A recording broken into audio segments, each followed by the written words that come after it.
Namaste JVN. I JVN Tanushi Sani from Faculty of Law and Governance from Jayoti Vidyapeeth Women's University.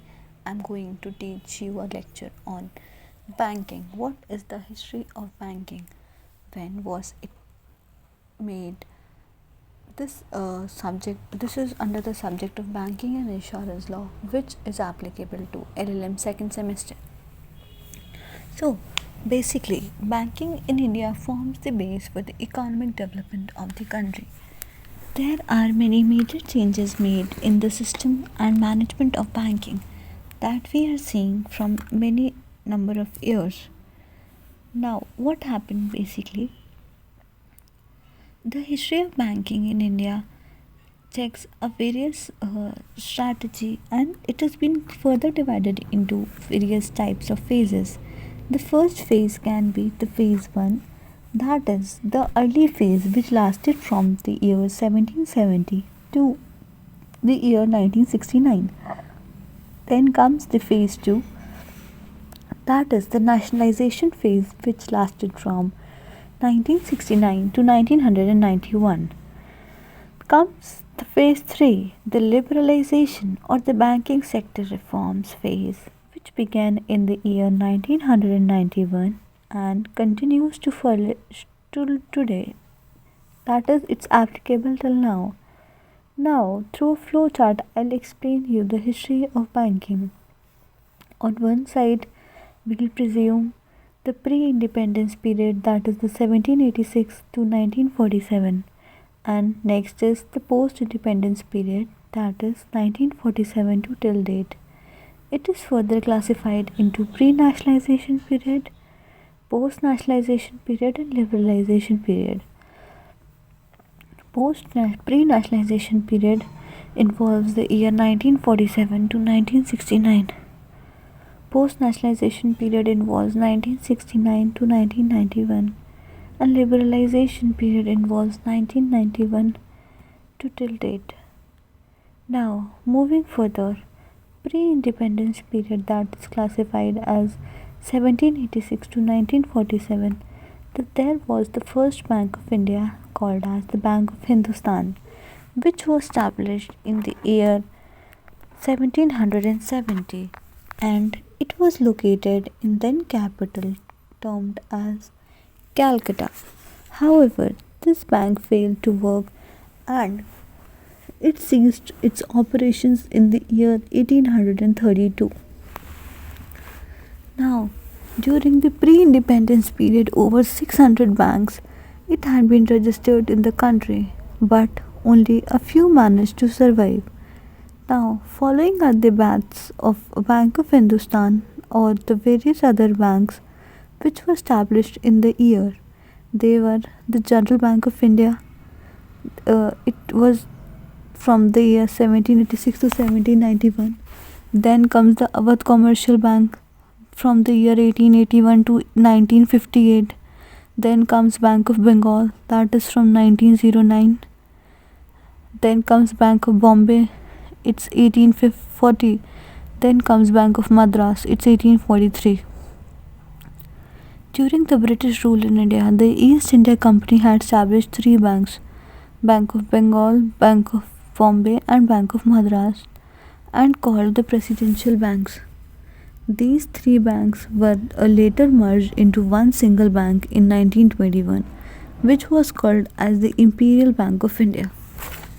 The Imperial Bank of India was later nationalized in the year 1955 and was named the State Bank of India, which is currently the largest public sector bank. Now, I'll discuss few banks and their year of establishment. Allahabad Bank was established in the year 1865. Punjab National Bank was established in the year 1894. Bank of India was established in the year 1906. Then Canara Bank was established in the year 1906 again, and Bank of Baroda was established in the year 1908. Now, moving forward, if we want to see the reasons, there are many reasons why bank failed to do so. First was the Indian account holders that had become fraud. Then comes that there was lack of machinery, there was lack of technology.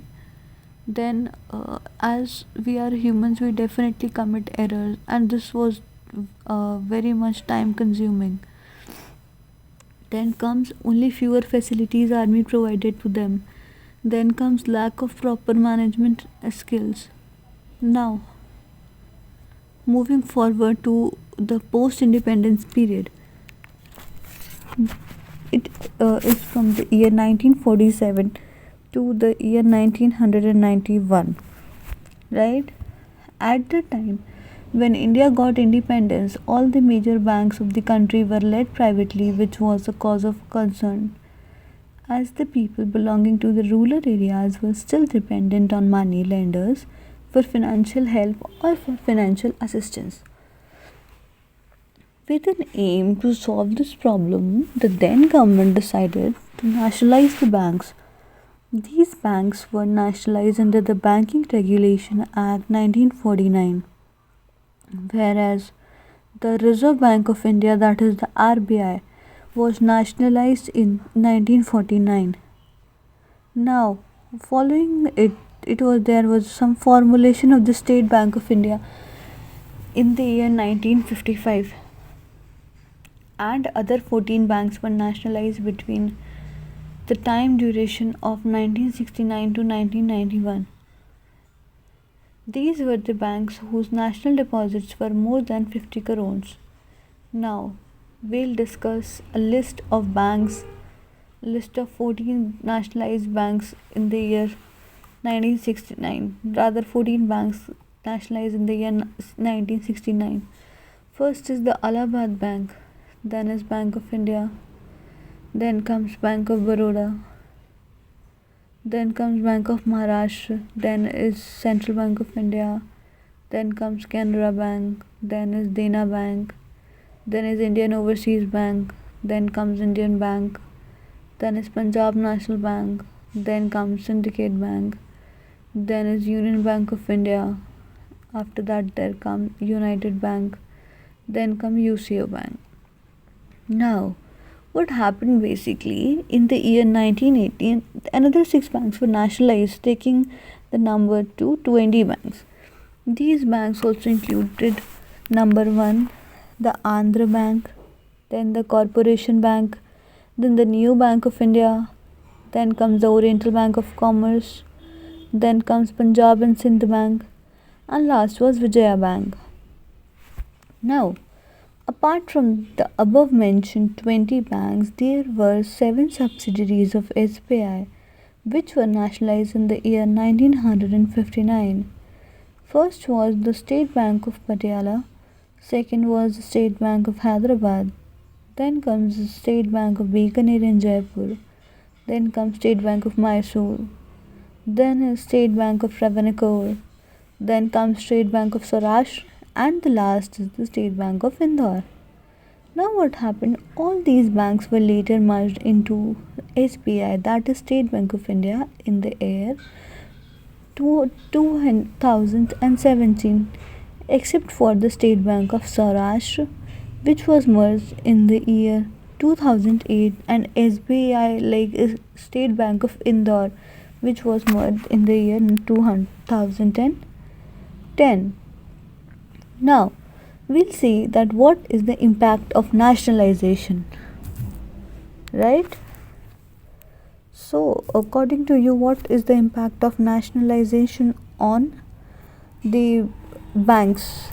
So, these were the various reasons why the government chose to nationalize the banks and what is the impact on them. This led to an increase in funds and thereby increasing the economic condition of the country. Then comes increased efficiency. Then next is helped in boosting the rural and agricultural sector of country. Then comes it opened up a major employment opportunities for the people. The government used profit gained by banks for betterment of the people. The competition was decreased and the work efficiency had increased. Now, moving forward to the liberalization period, it was from the year 1991 to till date. Now, once the banks were established in the country, regular monitoring and regulations need to be followed to continue the profits provided by the banking sector. The last phase or the ongoing phase of the banking sector. Now, to provide stability and profitability to the nationalized public sector banks, the government decided to set up a sector bank and to set up basically a committee under the leadership of Sri M. Narasimhan to manage the various reforms in the Indian banking industry.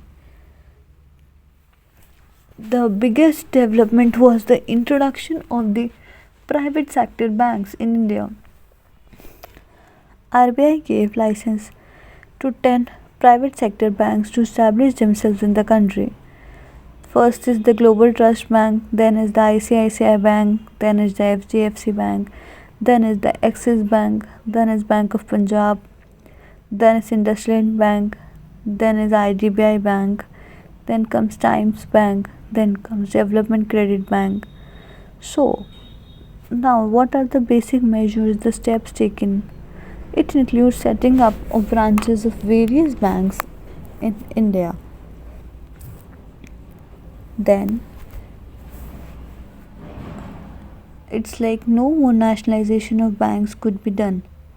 Then comes the committee announced that RBI and government would treat both the public and the private sector banks equally. Then comes that any foreign bank could start joint ventures with Indian bank. Then is payment banks were introduced with development in the field of banking and technology. Then is the small finances banks were allowed to set their branches across India. Then comes a major part of Indian banking moved online with internet banking and apps available for the fund transfer being done in the banking sector to prosper it. As we all know that yes, banking sector has developed a lot. If we compare it with earlier times, it has genuinely developed a lot. Because first we need to go to banks and then deposit our amount. But in the current era, we don't need to do so. We just need to like everything is online nowadays. It's just like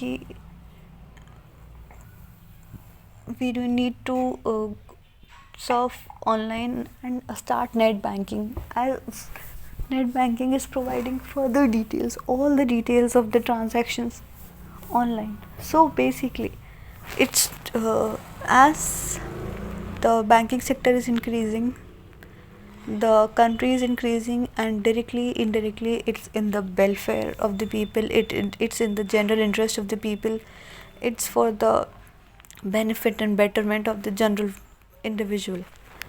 So I think that the concept must be clear to you. So we have basically learned about the three phases of banks.